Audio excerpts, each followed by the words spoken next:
Hi, welcome to Style with Trish. I'm your host, Trish Standley, and today we have author Kendra Allen, so stay tuned. Every day a woman raised.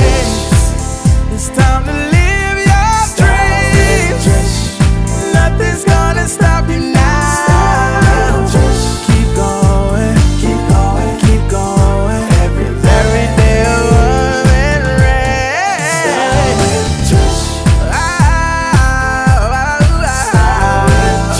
Every day a woman raised. Welcome to Style with Trish. I'm your host, Trish Standley, and I have an amazing author, amazing guest all the way from Texas hanging out with us in the studio, and that is none other than Kendra Allen. Let's welcome her to Style with Trish. Hi, thank you for having me here. Thank you for coming. Yes. You're all the way from Texas. Yes. It's so funny. I shared a little off camera the story of how you crossed my path. There's a creator on TikTok that was raving about your book and even the topic of your book. But before we get there, just share a little bit of your background, how you started, shared a little bit about your college education and how you got into writing. Yes, originally I really thought I wanted to be a music journalist, and I went to college, I should say, because I was like, I'm going to write about hip hop, going to be critical about it because I love it so much, but it's time, think about the things that are being said. And so I went to college in Chicago and I took journalism courses, and they didn't want me to write about that because I had an opinion. Okay. And they were like, well, journalism is more like who, what, when, where, why. And I said, my Sagittarius spirit would not allow me to not have any opinions when I write. And I had a advisor. He said, you should take a creative nonfiction workshop. Okay. And of course, I'm like, what is that? Nobody, I still don't know to this day. And I was like, okay, sure. And I got introduced to memoir and essay writing. Okay. And sort of fell in love with it. And I just been pedal to the metal since then, going through undergrad, grad school, and now my third book is out. And it's weird to see because that was never my original intention to write about myself, because I always thought, that's annoying, like that's arrogant, like who are you to talk about yourself, like what makes that special? But we're all like special in different ways. So that's been my journey so far, and now I'm just to the point where I can see my trajectory and like understand it and be proud of myself, because a long time it was like, okay, what's next? What's next? What's next? What's next? And not slowing down. And now I'm slowing down and understanding all it took to get here, because that was like 10 years ago. Yeah. So, and you mentioned, you found your direction, you found your niche through college, through the guidance, which is good, of a professor. And you mentioned that you have written 3 books. We're really going to dig into those here in a few minutes, but 3 books in what period of time? And did you ever experience anything or any lapse of ideas or direction on those or during the course of any of those? yes. So the time period within the 3 books, it's been 3 books in 5 years published. Okay. But yes, lapse in judgment all the time, of questioning myself and self-doubt. And again, that thing of being too young to do something. I think that was very prominent in my life and in my career. Of I would go to book festivals. I would like be in these spaces with these writers who I look up to and who I love and like have taught me the way with words, but always feeling like I'm not worthy to be in their room because I'm younger. And it would be brought up a lot, like, well, how old are you? Or like, what? Or like, do you even have something to say? And it's that self-doubt. So it's been those, I always had ideals, constantly, always. To this day, I write down lists of potential book ideals, story ideals, whatever I want to get into. But it's a lot of convincing myself and gaining the courage and the confidence to say, Kendra, whatever room you're in, you're supposed to be in. That's right. Yes. And through writing about myself, it's helped. Yes. And I love to hear that, because we need to be telling ourselves when we have conversations. It's funny that you said that, because you are a young lady, probably close to my daughter's age, and I tell her all the time, you're an adult now. You have to talk yourself down. you have to talk yourself down because you know what's going on in your head, and when that monster is raging in your head, you have to talk yourself down. I deserve to be in this space. I deserve this. I deserve that, because you do. You worked hard for it. And you know what you're good at. Yes. And you know your strengths. Like, don't let nobody take that from you. Yes. Yeah, and so it's good to have a certain level. I love seeing that and hearing you express that as part of your journey. And trust me, even when you're at my age, you're still going to be talking down that monster. So it's good that you're in a good place now. So let's talk about your book, your very first book. What's the title and what it is about? So When You Learn the Alphabet is an essay collection that I wrote in undergrad, not knowing that I was writing it. I was dealing with anxiety and like living in a new city, being cold. I come from Texas, and being in Chicago and wind chill, negatives. Yes. And so I would write through like whatever I was going through mentally and mental health wise, just in the library, just typing, just so I can avoid people. And I think that's important to say as well, like that fear I had of people at the time, and just writing myself through that. So a lot of those essays are about my relationship to like race and going to a PWI, but also my relationship to my parents and my dad in specific. So just writing through that, and that came out in 2019. Okay. So yeah, again, I didn't know what I was doing. I kept writing about the same thing. Yeah. And I looked back and I was like, oh, you've been doing this continuously, because it is a complete project, and it kind of just fell into place that way. Yeah, and so explain to our audience, for those who don't understand, you went to a PWI. Yes. What is that? A predominantly white institution. Okay. Yes. But it was also an art school. Yeah. So I had like little leeway there of everybody kind of having an individuality about themselves. But it was a culture shock for sure. Even in a city like Chicago, people come from all over, so they're coming from small towns, they're coming from big cities, and just dealing with what it's like to be the only black writer in the classroom for a workshop, and having to over-explain your voice and like your accent and what I mean by finna instead of about to. Right. So yeah, it was a lot of over-explaining myself, and that's where like that doubt came, but reeling it back. Yeah. But you were at a good place mindset-wise. And so your second, this was in 2019. Now we're in 2022. Okay, so 3 books in 5 years is what you said. Okay, so the next book, what's the title of that, and when did you release that? 2021, and it's a poetry collection titled The Poet. No, it's not. It's titled The Collection Plate. Okay. So that's my second book, and that sort of came at a time I was in grad school, and I was getting ready to go into my last year of grad school, and I had to write a thesis. And I was just so angry and sad about my first book. It kind of fractured my relationship to like my dad for the last time. I would say for the first time, but for the last time. And so because I was sitting in that anger and like that sadness, I couldn't write long form. I couldn't write essays. I couldn't write memoir. And I sort of fell in love with poetry. Okay. I always loved music, but I actually fell in love with reading poetry, which is something I could never get before. And so I just started trying things out, like following that instinct, trying it out. And in like a month, I had 60 poems. Wow. And through a year, I edited them, and then it sort of became a collection. So becoming published, because both of your books, all of your books are published. Yes. What was that process like? Was it difficult, or is it, because I know it's a lot of publishing companies that are not real, usually want to take your money. What was your journey with that process? Yeah, so with the first book, that's an important question. With that first book, I was in grad school first year, and they send you all these emails over and over. I never look at the emails, and I happened to look, and it was a book competition for creative nonfiction, and it was being judged by my favorite writer, who sort of got me into understanding that I could write about myself. So I just submitted based on that. I was like, oh, I love this writer. And months went by.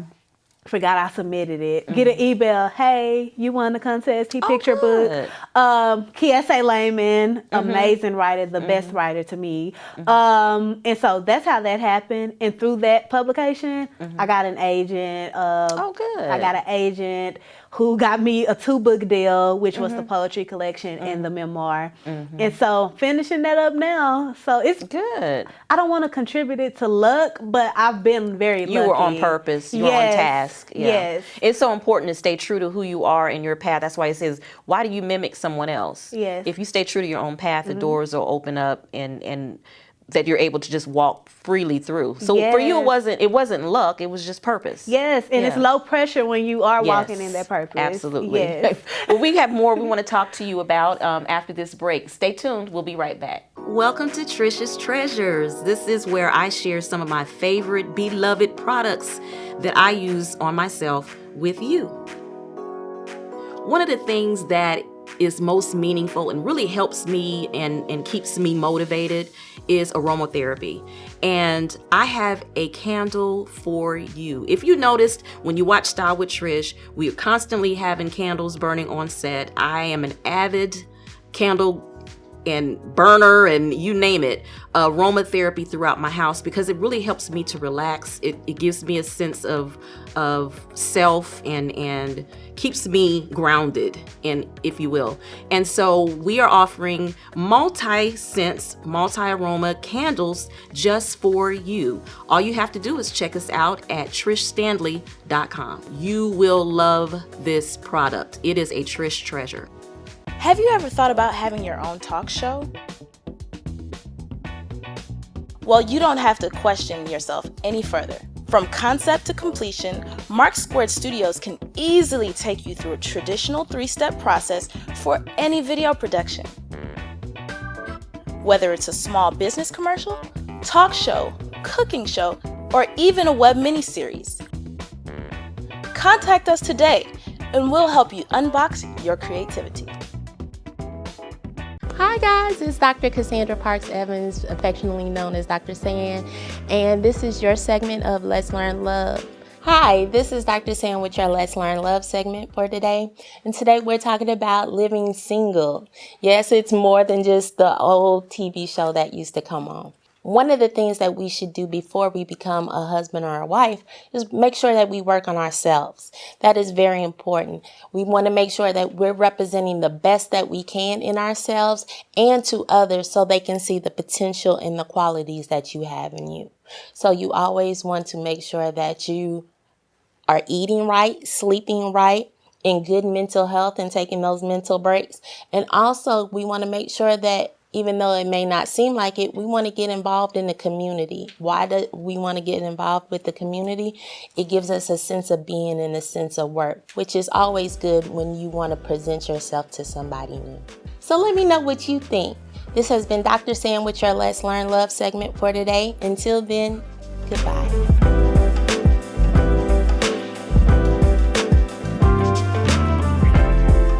Welcome back to Style with Trish. I'm continuing my conversation with author Kendra Allen, and I want to jump in with your final book, which really tugs at my heart. But if you could share with our audience, what is your style of writing, especially for this third book? Yes, I feel like people would define me as experimental. Okay. Because I really just do what I want to do visually on the page. I always had a problem reading stacked novels, like 400 pages. It's just text and text.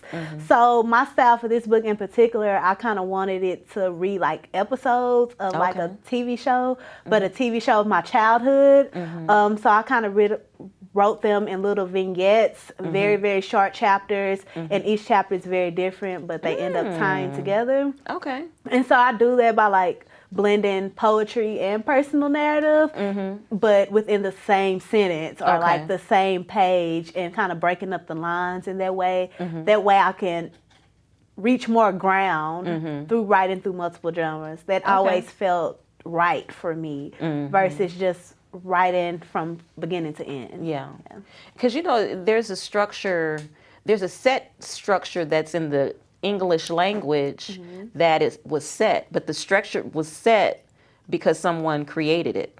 It doesn't mean that that's the way it should stay or should always stay. Someone has to create and start that, and maybe that's your niche. Maybe this is the new, way to write or another option Yes. of writing. You ever thought about that? I think about that all the time. Like off camera, we were talking about your daughter and like how she's thinking about these experimental ways to tell the story. Why can't we do that in books? Like, why are books so constructed in a certain way? Like, let's deconstruct it. Let's try things. I'm very big on that. Yeah. Like, just try it out. Even if it doesn't work, You won't know. you know what to do next time, and you know what to tweak next time, and it's not one certain way to do anything. Think about this show. Like, you're doing your own thing. Right. And it's very different. So I approach making anything that way. Like, of course, I'm inspired by people who've done it similarly. Right. And I look to them, but I also read different things, watch different things. I'm And put your own in. Yes, and I combine those things and try to tell a story in an imaginative way versus in a very flat way. Yeah. Because authorship to me is a form of art. It's you're creative. You're being creative. So Yes. who can tell you how not to write a song? Yes. Or what not to say in a song. It's Yes. let the person be creative. And like you said, if it's not good and it's not received, okay, well, let's move on to the next thing. But we Yes. won't know until we try it. Yes. Yeah. And it's also, like you said, if you can explain what you're doing, then it doesn't matter if people get it because you know what you're doing. Yeah. Right. That makes sense. So let's talk about Fruit Punch, Yes. a memoir. Yes. Okay, this is the meat. Meat and potatoes. The meat and potatoes. What is the whole emphasis behind this book? Because I know you said each chapter you're touching on different things, but they all come together. But what's the commonality in all of the different chapters coming together? What's the bottom line? Yeah, the bottom line is this is a childhood memoir about falling in and out of love with family as a child. Nothing really goes past the age of 17 in this book. And it's about that, falling in and out of love with family and family dynamics and expectations, especially in the Black family. You don't mess it up. You don't talk about it. You just kind of endure things. So that's the bottom line, and gaining boundaries, I would say. Yeah. And it's so important that we talk about it because especially in our community. Yes. A lot of topics and getting deep and going in deep is a cliche in our families, in our communities. And I think that we're at a place now in society where we can really talk about them openly, or should be able to talk about them openly and freely. One of the things that I liked about your book and one of the topics is the church. Yes. And the treatment of girl children Yes. in the church. Not to say that, boys are not mistreated, but we know what is regarded in the Black church and has been in history. What's your take on that? Because your uncle was a pastor, right? Yes. Yeah, share a little bit. My great uncle grew up in his Southern Baptist church, very Southern, small house of a church.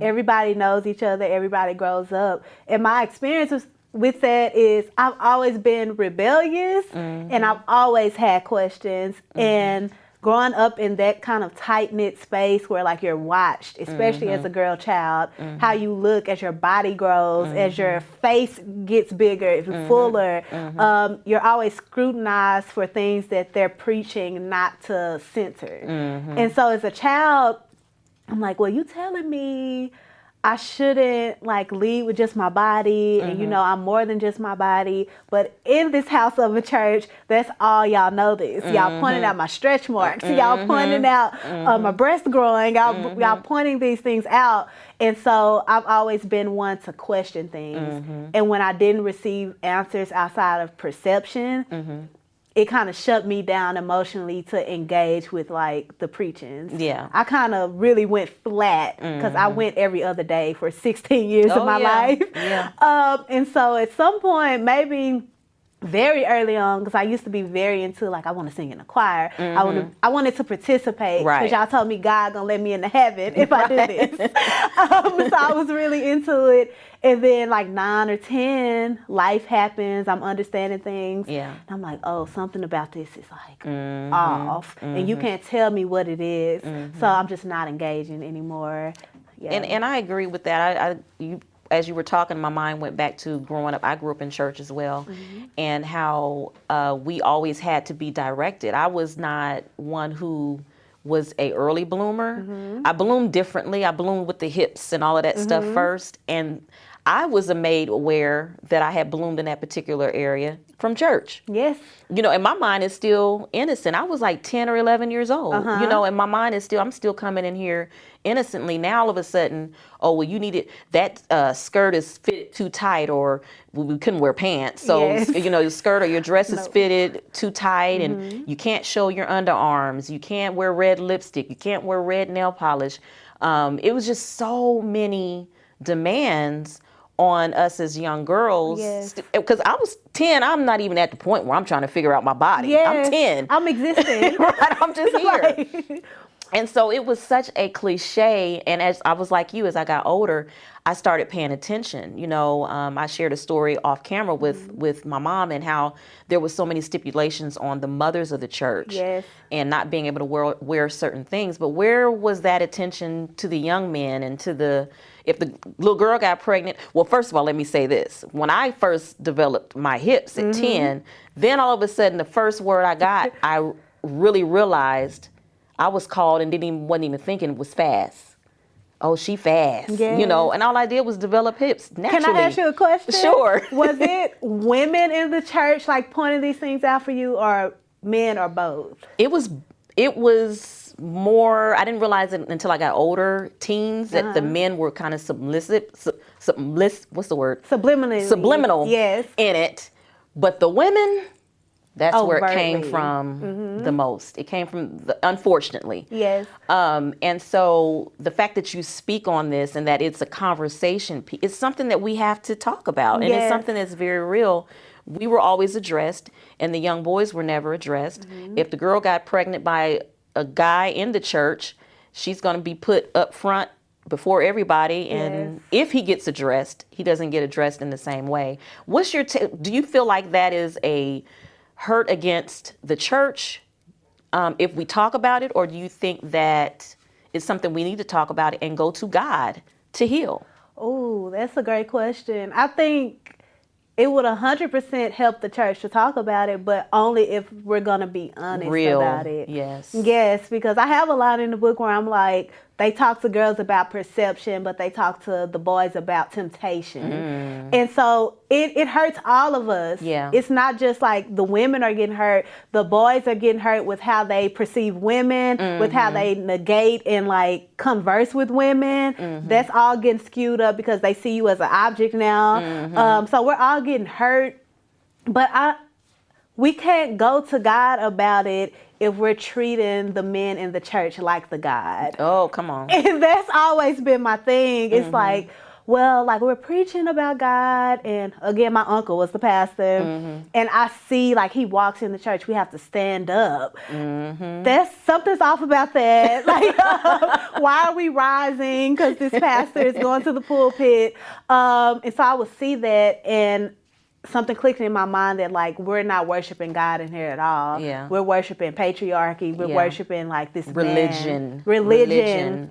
Yeah, so it's hard to talk about it in the church when sometimes we don't have the language to be aware of, to call it what it is, which is idol, false gods, which they tell us not to to do. worship. Yeah. Yeah, so it all contradicts itself. Yeah. So it's hard to go to God when the person who has led us to God is sort of manipulating that responsibility and like using that power, not always for good. Yeah.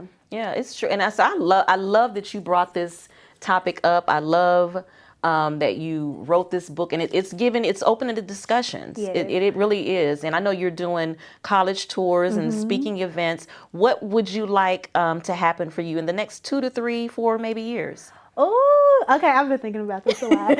I really want to finish a novel, but I really also want to finish my first full-length documentary. Like, I really want to make documentaries. So that's what I want to see myself doing in 3 to 4 years. Oh, you're going to do it. It will be done. It will be done. But thank you for hanging out with me. But most of all, thanks for coming in. You flew in from Texas. From Minnesota. From Minnesota, that's Yes. right. From Minnesota, from a college, Yes. speaking of college. But thank you for finding time for us. And guys, make sure you go and follow Kendra on social media. Purchase this beautiful, wonderful book and get the conversation started. We'll be right back. I'm often asked the question, why the title Style with Trish? And to answer that question is very simple. For me, style isn't just what's on the outer appearance of a woman, it is what is on the inside, which is actually more important. And so what we want to do and how we want to incorporate that into our show is that we excitedly bring on guests who feed into the building of self-esteem, as far as mental health and improving yourself, self-help. We bring guests on and experts on to actually help us build those areas, increase those areas to make us a better us on the inside. Once we're built healthily on the inside, then we can start rocking out the outer look. Outer look is the easiest part to redo, to fix. The inner is what's the most difficult. So style isn't just what's on the outside. It actually starts with what you possess on the inside. Hey guys, this is Trish Standley.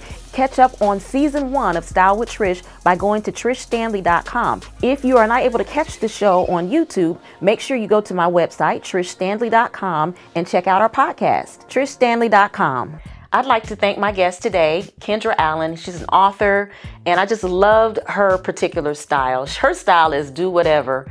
She is so open and receptive to doing what comes to heart and what comes to mind. And I'm an avid believer that that's how God works his greatest work. If we allow our minds and our hearts to stay open so that he can communicate what it is he wants us to do. And it's a guarantee, if you do what he wants you to do, the doors and the path is going to be so much easier to travel through. We can't say it's luck. We have to say it's purpose. So I thank her for coming on and sharing her journey as well as her message for us and with us today. And as always, remember that love isn't love unless you give it away. So give some love away today.